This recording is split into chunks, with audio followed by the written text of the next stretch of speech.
Hi everyone and welcome to the chapter 1 of our Master Framer course. Today I'm going to walk you through the very first steps of using Framer.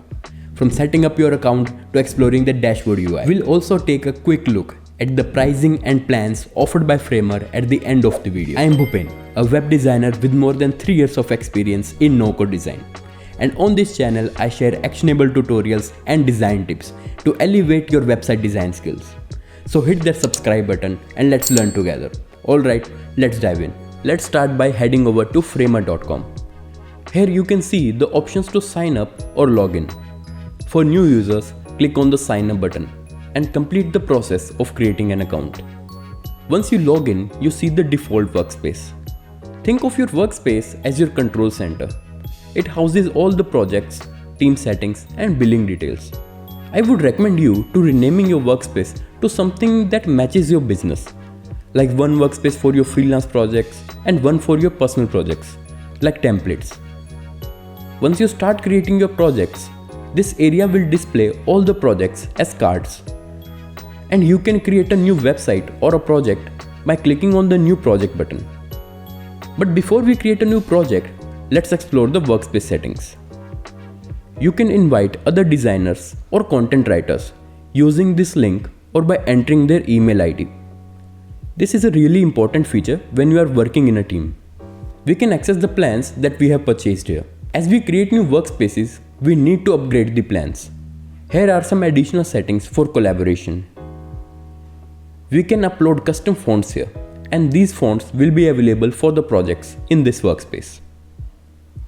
Now here we can change the name of our workspace or maybe delete an unwanted workspace. We can further organize the projects here into the folders. We can access the plugins and templates by clicking on the shop icon next to the home. Before we wrap things up, let's quickly walk through the plans offered by Framer.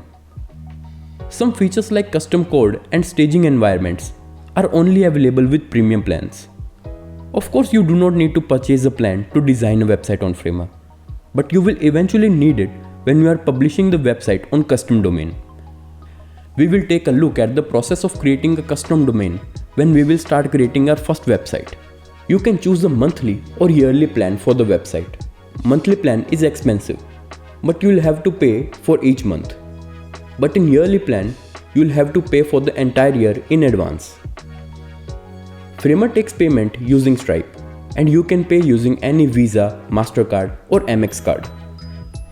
We'll talk about the business plans offered by Framer when we create our advanced website. That's a comprehensive walkthrough of Framer setup and dashboard UI. In the next video, we'll dive into the page settings and editor UI, where you learn how to navigate your way through different tools offered by Framer. You'll also learn how to create pages in Framer and the basics of the metadata. If you found this video helpful, hit the like button, subscribe and share it with your friends, so you don't miss the next chapter in our Master Framer course. Leave any questions in the comment and I'll see you in chapter 2.